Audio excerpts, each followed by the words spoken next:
৯৭% শিক্ষা ব্যবস্থা এমপিওভুক্ত শিক্ষক কর্মচারীদের দ্বারা পরিচালিত।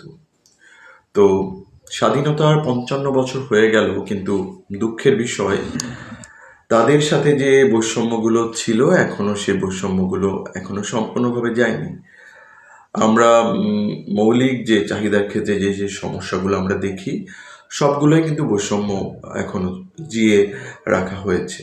এবং আপনারা জানেন যে পে স্কেল ১১ বছর ধরে কোনো পে স্কেল দেওয়া হচ্ছে না। এবং এর মধ্যে আরেকটা কথা বেশ চাউর হচ্ছে, সেটা হলো যে এমপিভুক্ত শিক্ষক কর্মচারীদের স্বতন্ত্র স্কেলে বেতন দেওয়া হবে। আমার কথা হলো যে আপনারা এতদিন ধরে এমপিভুক্ত শিক্ষক কর্মচারীদের যে ন্যায্য বাড়ি ভাড়া ৪৫% বৃদ্ধি করতে পারেন নাই। স্বাধীনতার ৫৫ বছর চলে গেল, আমরা এখনো 50% বোনাস পাই। সেটা সত্যি দুঃখজনক। এবং আমরা যে বাড়ি ভাড়াটা পাই, আগে এক সময় আমরা ১,০০০ টাকা করে পেতাম, সেটা কর্মচারী থেকে শুরু করে একেবারে প্রিন্সিপাল পর্যন্ত সবাই ১,০০০ করে যেটা বাড়ি ভাড়া পেত।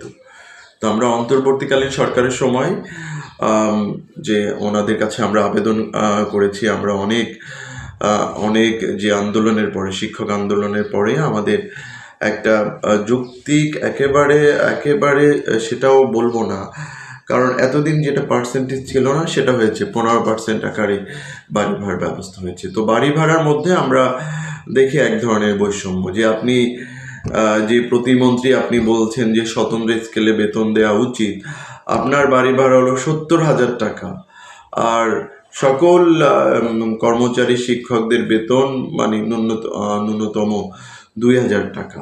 তো আপনি আমাদের যে বেসিক যে বিষয়টা সেগুলো তো আগে ঠিক করবেন, তারপরে স্কেলের পরে তারপর যদি আপনার মনে হয় যে আমাদের সাথে একটা বৈষম্যমূলক আচরণ করা হচ্ছে, তারপরে আপনি স্বতন্ত্র পে স্কেল দিবেন। নতুবা আমরা তো মনে করব যে আমাদের যে বিভিন্ন ভাতা যে বৈষম্য যে রেখে আপনি স্বতন্ত্র স্কেলে যে চেষ্টা করছেন, সেটা তো অবশ্যই শুভঙ্করের ফাঁকি হয়ে যেতে পারে।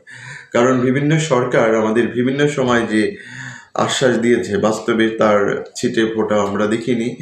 বিগত সরকারের সময় বলেছিলেন যে উনি যখন ক্ষমতায় আসবেন, এমপিভুক্ত শিক্ষক কর্মচারীদের আর রাজপথে নামতে হবে না। কিন্তু গত ১৭ বছর ধরে আমরা রাজপথে আন্দোলন করেও দুঃখের বিষয় আমাদের বোনাস ২৫% থেকে ২৬% তিনি করতে পারেন না। এখনো বর্তমানেও শিক্ষামন্ত্রী একই কথা বলছেন যে শিক্ষকদের আর জাতীয়করণের জন্য কিছু বলা লাগবে না। কিন্তু আমরা দৃশ্যমান কোনো উদ্যোগ